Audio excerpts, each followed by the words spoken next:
Well, howdy doody, once again.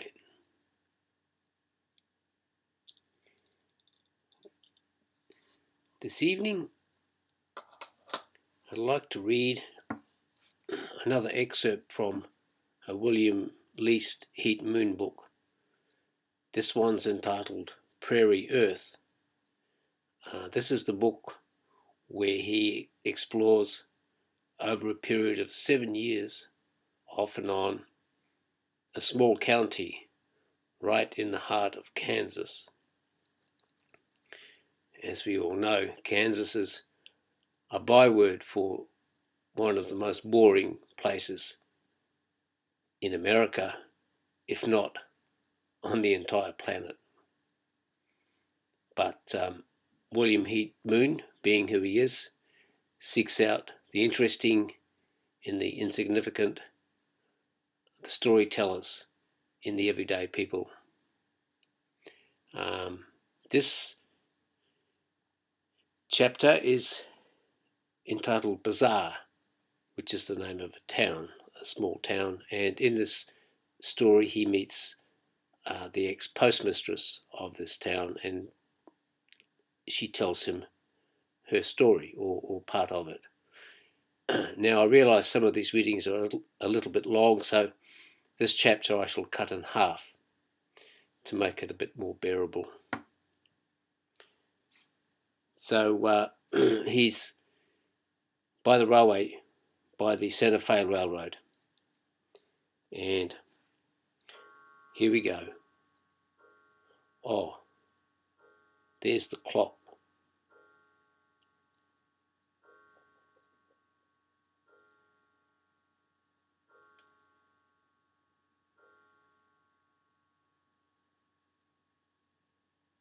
At a clock, is it? Yeah. Got the clock going again. That was cool. Okay, so here we go. He's in this town called Bazaar, and he's by the railway track. So the tracks, slicked with mist and starting to freeze, and the train coming on and passing, and I bending to feel a rail warmed and dried by the heavy freight heading toward California. And then I crossed the line, running along her backyard, and just behind me, where the depot once stood, there was still the Santa Fe sign, Bazaar, B-A-Z-A-R, an old spelling, and its brevity odd in a county where village names can have more letters than people. Although here, the hamlet has double its characters.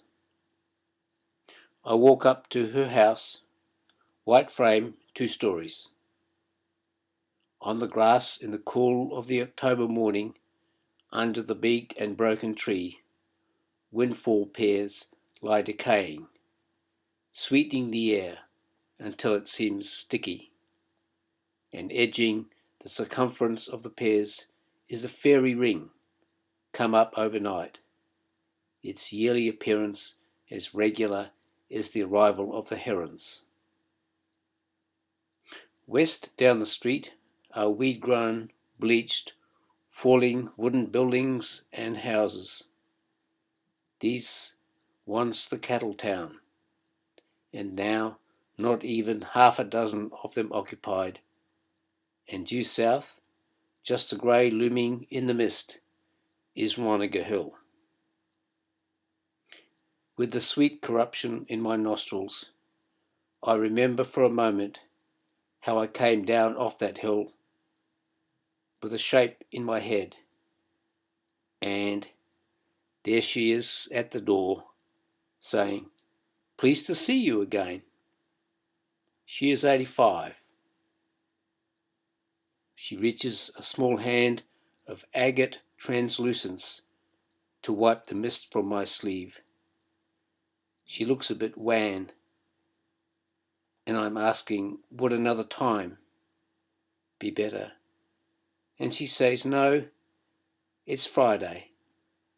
I call Thursday my day, when the papers and magazines arrive. Tomorrow is house cleaning and personal grooming day.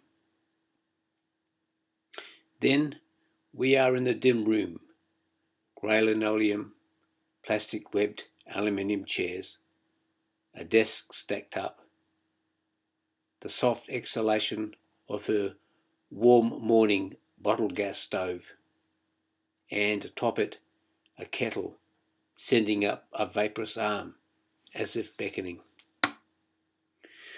This is Blanche Swilling. She was outside late last night to watch the comet again, and says, "It isn't much now, not what it was in 1910. Maybe the stargazing has thrown her off today," she is saying, because an hour ago she had to drop down on the aluminium chase in the middle room to try to gather herself. And then she got up to write from memory a few lines from a childhood reader. "Keep plodding, 'tis wiser than standing aside," and so on. But she still felt, she says, as dizzy as a pet coon. She is small and lightly boned like a finch, has an enlarged heart, has buried 2 husbands and 1 son, and now she works to keep the Times from burying Bazaar, the oldest village in the county.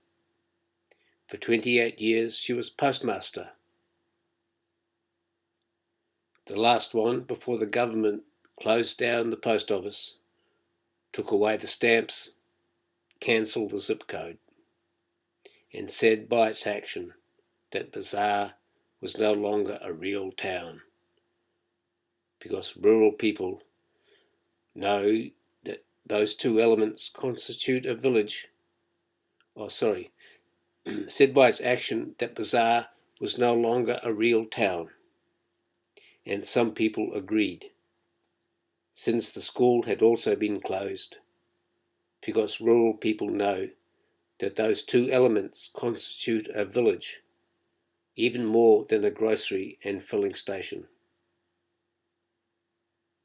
But there remained the Methodist Church against the West Hill, and when they tried to close it, Blanche rallied the citizens, a victory made easy because of the quaintness of the building that still lures city people to be married here. Yet Countians understood that it wasn't a frame building keeping together Bazaar, population 12, if you count those in the near hills. It was little Blanche. A woman said to me, "When Mrs. Schulling goes, so will Bazaar." She holds things together with her own 2 hands between the alternate Sunday visits of a circular preacher. It's up to Blanche to conduct a devotional, and every Sabbath she rings the bell. She says, "Nobody hears it except those of us already here, but I guess that's who it's for." At the turn of the century, this is turn of the 20th century, Bazaar was the terminus of a Santa Fe spur and one of the largest cattle shipping points in Kansas. From its pens, now also gone, grass-fat steers went down the line to end up on dinner plates in Kansas City, Chicago, and New York. The village stands nearly at the juncture of Rock Creek and the South Fork of the Cottonwood, near where Highway 177 leaves its course through the creek and river bottoms to rise into the hills, almost at the center of Chase County, bypassing Bazaar, and then dropping down into the vale of the South Fork and heading south toward the southern country line.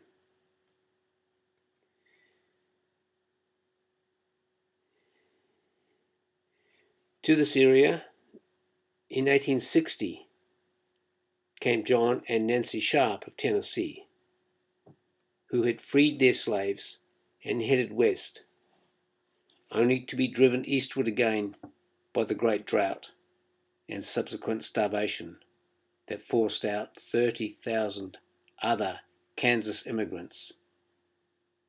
But the Sharps held on in near Missouri and returned to the Flint Hills with the rain. A year later, John died and left Nancy with their 13 children.